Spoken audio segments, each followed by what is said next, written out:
Okay, everybody, we're going to continue on with lecture on chemistry of life. So I'm not going to do the way you've been used to me recording. I'm going to use Screencastify, and hopefully it will be more clear for you guys. So let me turn off the webcam here.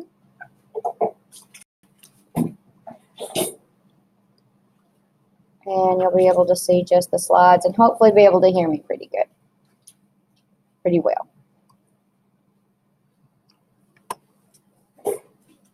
So let me get to where we should be, which should be we finished bonds. And we should start out, why is water so important? So water is important for a lot of reasons for the body. First off, it is 50 to 75% of what our body makeup is. So when you are a baby, your body is 75+% water. As you age, that decreases. Why would it decrease? Why do you think your body, the percent of water in your body would decrease as you age? So you intake other stuff. What do you think, Marcus? Your body probably absorbs as much like as you're aging. That's why your skin. What do you think, Jason? What they say is the older you get, like you put on medications and stuff, and then I don't know. So all of those are sort of correct. As we age, our body functions start to decrease in the way they work. So the way cell reproduction happens, the way we process fluids, our kidney function, our liver function, as we age, it decreases. So as it decreases, we're not able to process water as well. Any of you know people whose legs swell really bad? If y'all look at mine in the afternoon, my right leg swells ridiculous. It will look like I've got two different legs from about the shin down. We start to have heart issues. We start to have all kinds of things that affect the way we process everything.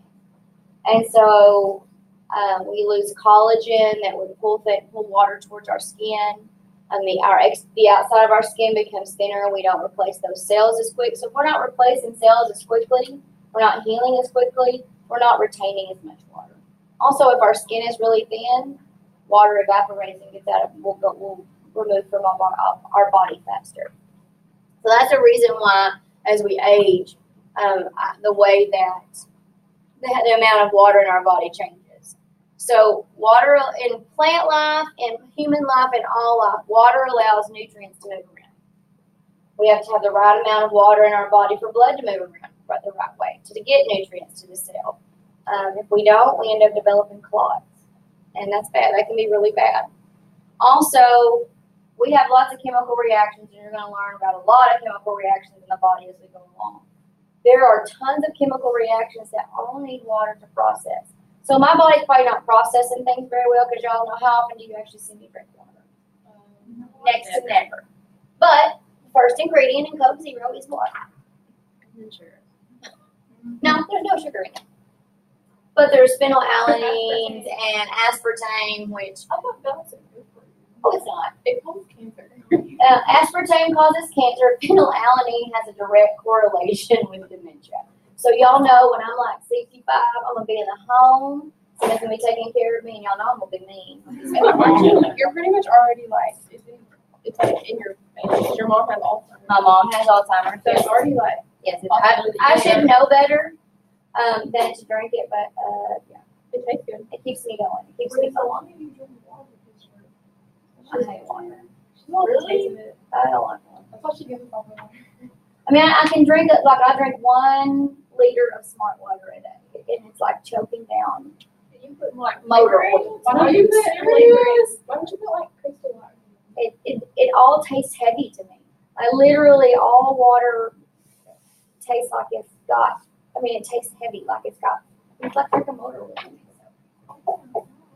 Anyway, so that's why I don't drink water. And I should, because also the caffeine in the Coke Zero and any other kind of soda like that, it dehydrates you even more. So that's not a good thing either.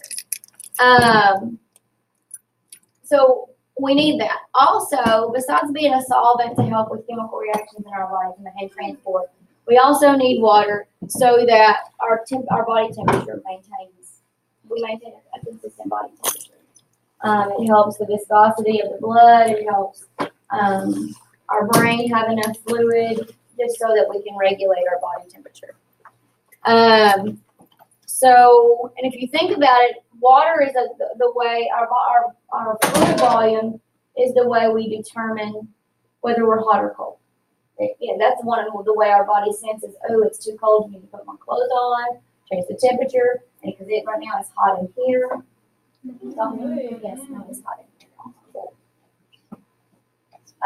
But you'll also have to excuse while I'm walking. These shoes are new, and so my feet suction to the bottom of them. So they make noise. So like for someone who has, so when you guys go outside, how many of you had to run this morning? Or you chose to run, which is I don't understand. But good for you. Good for you. Makes you healthy. How long did it take you when you started running to start sweating? This Like morning, 2 because minutes. it was muggy outside this morning. Yeah. So it doesn't take long. So there's humidity in the air. It's hot. It's hotter than it feels, and your body starts to sweat. Starts to lose fluid because it's trying to cool itself. What about when it's really cold outside? Sometimes you get sweats when you're cold. Yeah, wade into hypothermia. Yes, you will. Actually, your body will. When you're at the end stages of hypothermia, when your body temperature gets below 95, you'll all of a sudden feel really warm and feel like you're in the beach. So we have to think about that. It regulates our temperature. Also, we cannot make ATP, which you guys know is necessary for all energy. Every process in the body we have to have ATP, but we can't make ATP without water. So mixtures and solutions. We have lots of mixtures and solutions. A mixture is composed of 2 or more elements or compounds that are physically mixed and chemically combined. So salt is sodium and chloride. But if we add salt and water together, does salt actually change? No, because when we mix it up, it'll dissolve. But if we take the water out of it, there's salt crystals left. You see that in your body, or in anyone who wears a cap while they work outside. So you'll ever notice that if you sweat a lot and you wear like a dark colored shirt, it'll have salt stains on it. It'll have those white rings or that white. Once it dries again, it'll have white areas like under your arms or on your back, maybe where you sweat. Or farmers, when they wear a cap that's a dark color in the front and they sweat a whole lot, it'll look like it's got a white area on the front. That's the salt. Once that water evaporates and dries, then that salt is still there. One of it's just dirt sticking to it. That's salt. Whenever I lived in Decatur, or close to Decatur, I used to mow like an acre the entire time. Oh, my stepdad would make me mow the acre, and then I would always wear a white shirt or like I don't know what it was. White pleated t-shirts? Yeah, and there's always white stains right here and on the back. I was like, very nuances, because I didn't know what it was, and I was like, Just salt. Coach Cruz sweats a lot. Doesn't he mind? Wait, And so- why do some people when they sweat their shirts stain? That's body oils. That's body oils, and a combination of the salt and body oil. But he would wear a cap to a track meet, and he would come home. By the time he got home, there would be white. And he wore the same one to practice. And let me tell y'all, at the end of track season, I would have to throw it away because not only was it salty, it was stunk. Wash it. No, See, like the guys' football uniforms, they had to soak in your shade in the ice bath with OxyClean or whatever, because they were yellow and black. So that's body oil. They're And soaked in germs in the ice bath. yes.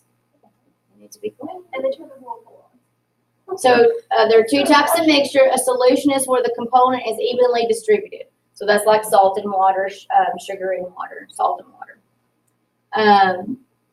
Also, ice is when we make ice. But that just changes the property. It changes the properties, but it's still water. It can all come back to what it once was.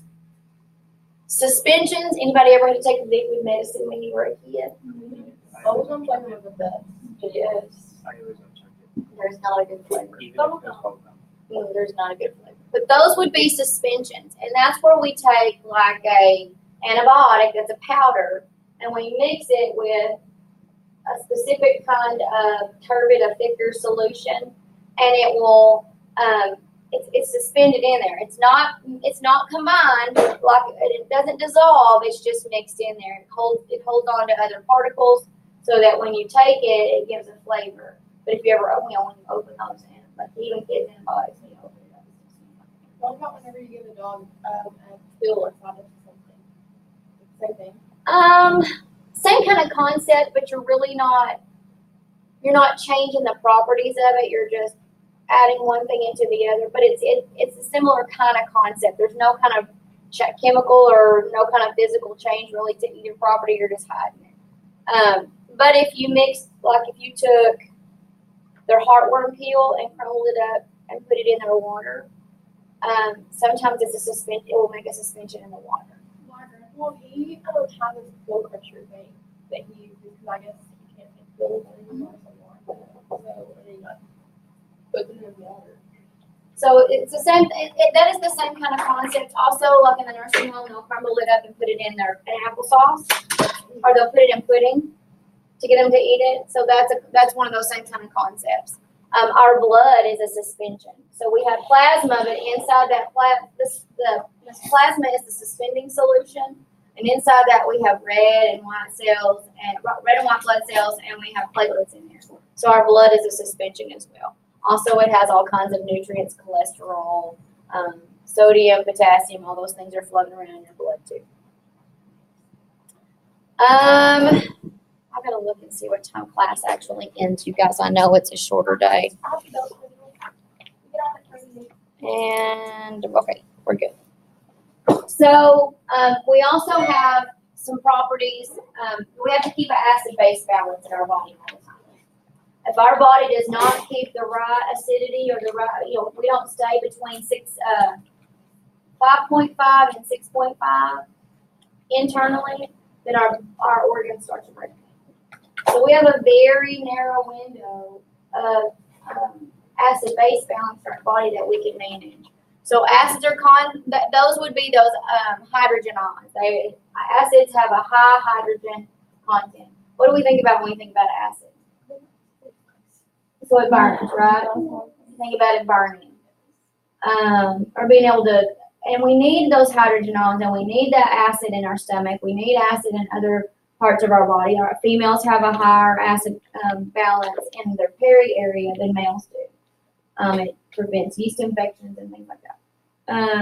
So that acid, that higher pH level, that acid level, it's important for breakdown of certain nutrients, especially proteins. That's why we have that all those proton pumps in our stomach that have hydrochloric acid coming out of them, is so that we can break down foods and start chemical reactions to utilize things. So a base is a compound that is a hydroxide. That means it's negative. So acids have a positive charge. So sodium is a positive element. So we think about just something that's positive. And bases are negative. And one of the most important bases we have in our body is sodium bicarbonate. They connect together, the sodium and the bicarb, to help buffer different buffer things, also to get rid of things in the body. So on a pH scale, it's from 0 to 14. 0 to 7 are acids. 7 to 14 are bases. 7 is neutral. So 0 to 6 and 7 or 8 to 14 are bases. What is something that some of us, not many, but some of us ingest on a regular basis that it is neutral? Water. Water's neutral. What else? Milk. Milk is neutral. Yeah. I love milk. Oh my God. I'm lactose, but by God, I will drink milk. I don't like milk. I don't like ice cream. I'll put in the ice cream. I like ice cream, but I like yogurt better than ice cream. Yeah, I like frozen yogurt better. I'm not a big milk fan. But so that's why, like, say Natalie was playing softball and she took a ball to the face. And she lost a tooth because she took a ball to the face. We should do one of two things. The spit in your mouth is fairly neutral. Spit in your mouth. The spit in your mouth and the blood is fairly neutral. That's coming from that tooth being knocked out. So we would actually take a Ziploc bag or something that we had and we would have her spit into that with that tooth. If we could not do that, we couldn't do that.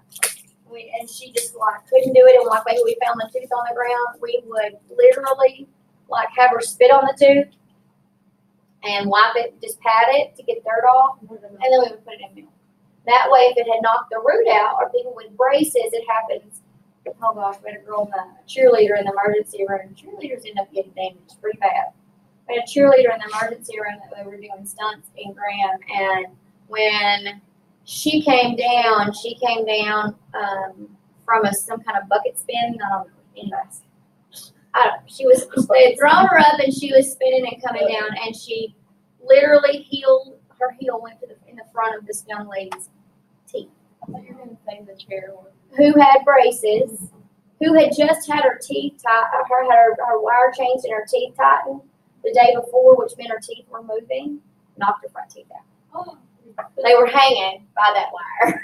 Oh my! We were able to put them. In milk. Clip the brackets on each side. Put them in milk, and we sent her to another facility where they had an oral surgeon on call, and they just put them back in. Wow. And she was like, Wow, though. Just shoved them back. Are you in. still- The roots were still alive. wait, so they just grew back. Did they put her to sleep for this? Chair one, I hate that one. I don't know. I wasn't there. Dude, that's awful. It's on here, it's better than the chair one. But yeah, we'll get that when we get to digestive system.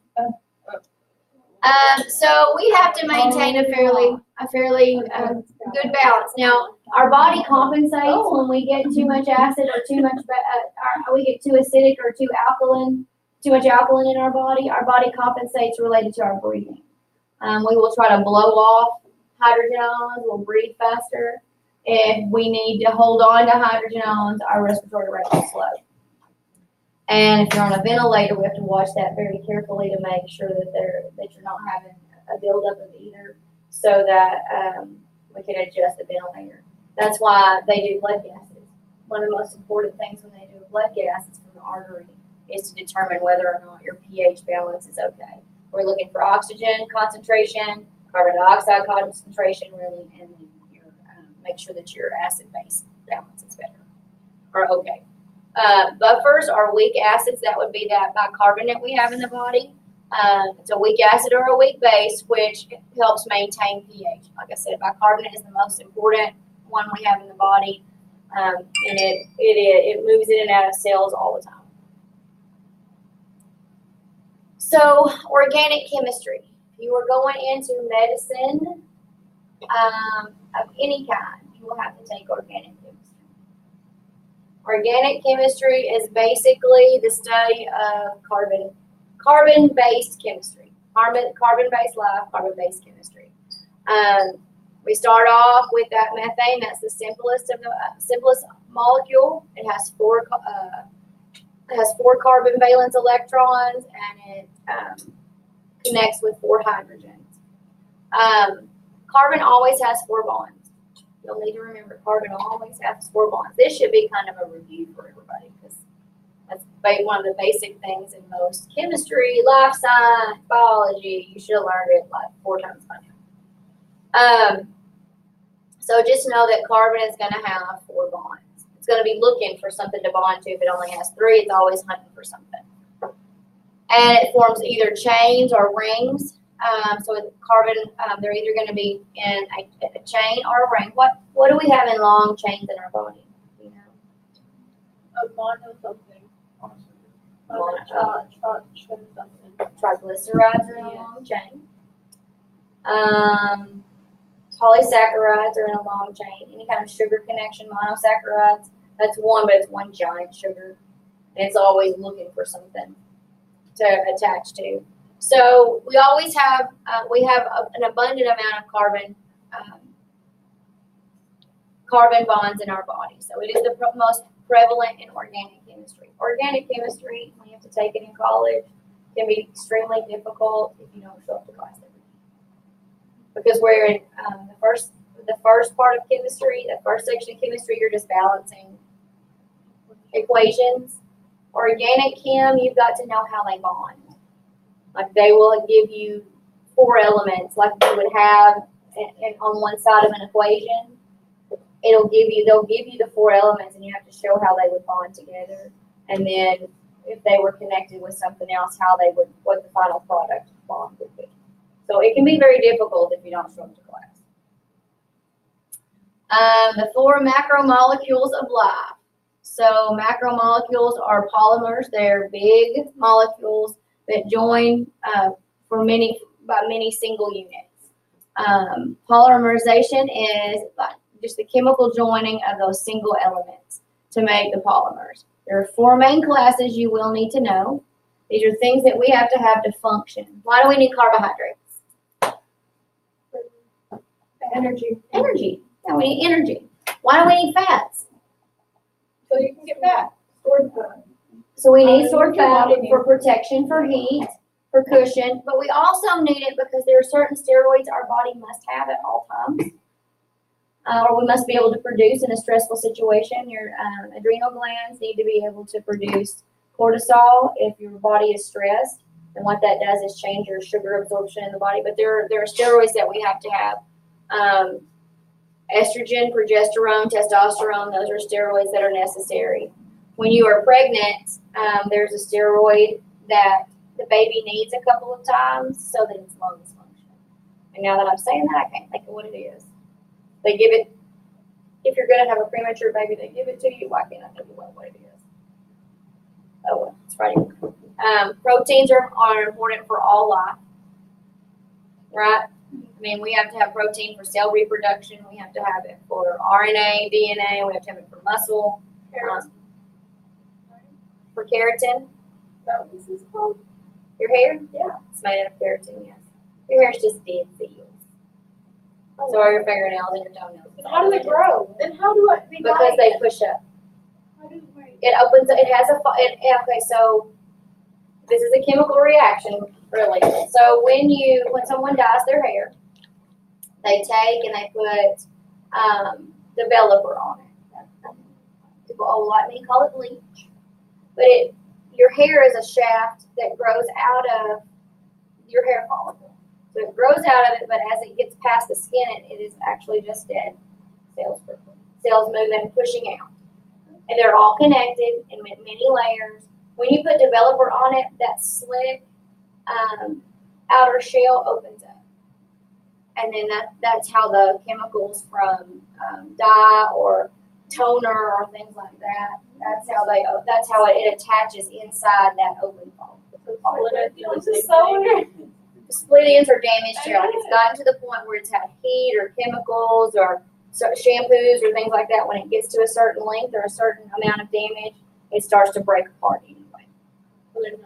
Sort of like your fingernails. When your fingernails get so long, it's really easy to break them because they become weak due to. I mean, think about how long has it been since your hair was short? Yeah. Has it ever been short? So you get it trimmed. But I mean, your hair only grows about 1/4 to 1/2 inch a month. Most people's is 1/4 of an inch a month. Let's take the little lighter thing. So think about how long that hair has been there on the end. So the vitamin actually works. Biotin does help the hair follicle. It stimulates the hair follicle and can stimulate growth. But it doesn't make just your hair grow, like your head hair grow. No, it makes all hair grow. Eyebrow hair.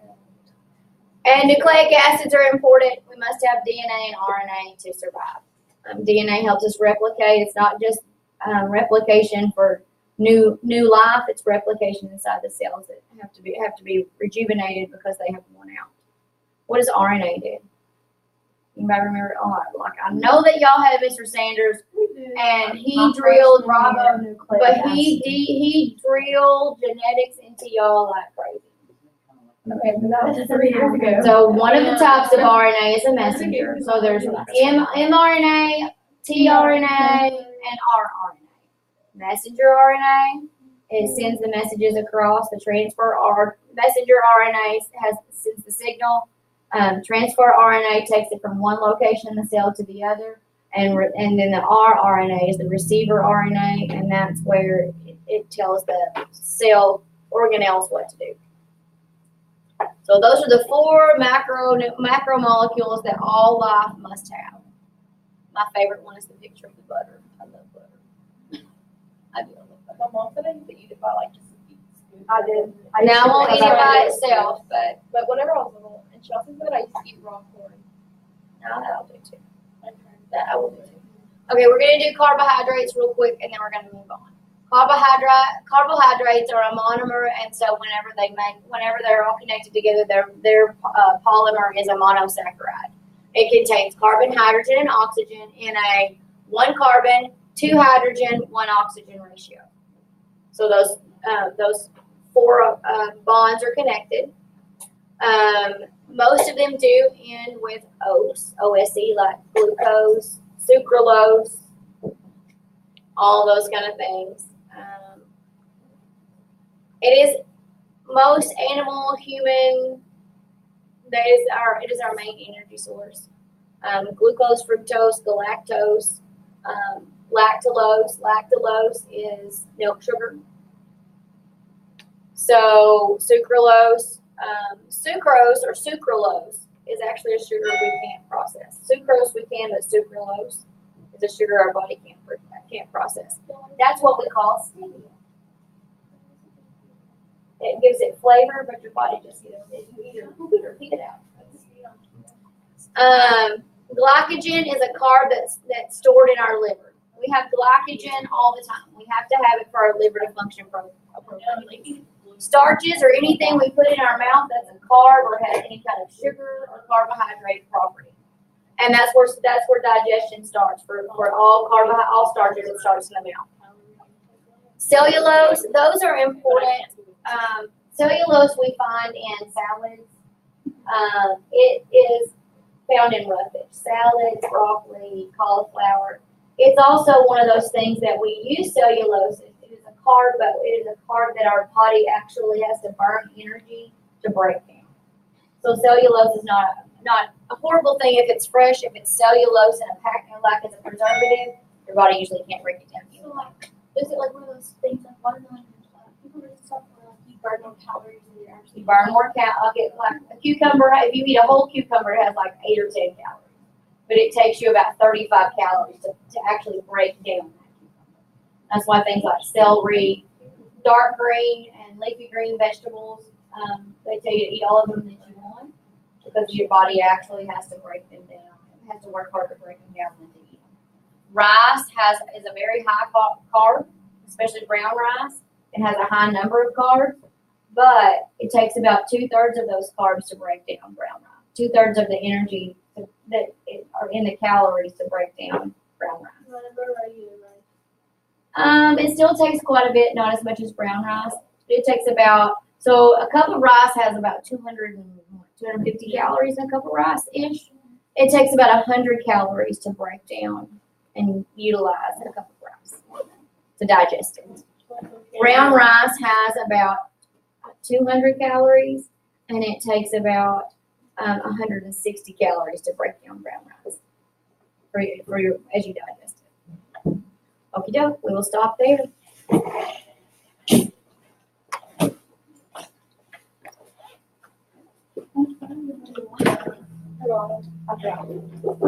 Yep, you can tell a lot.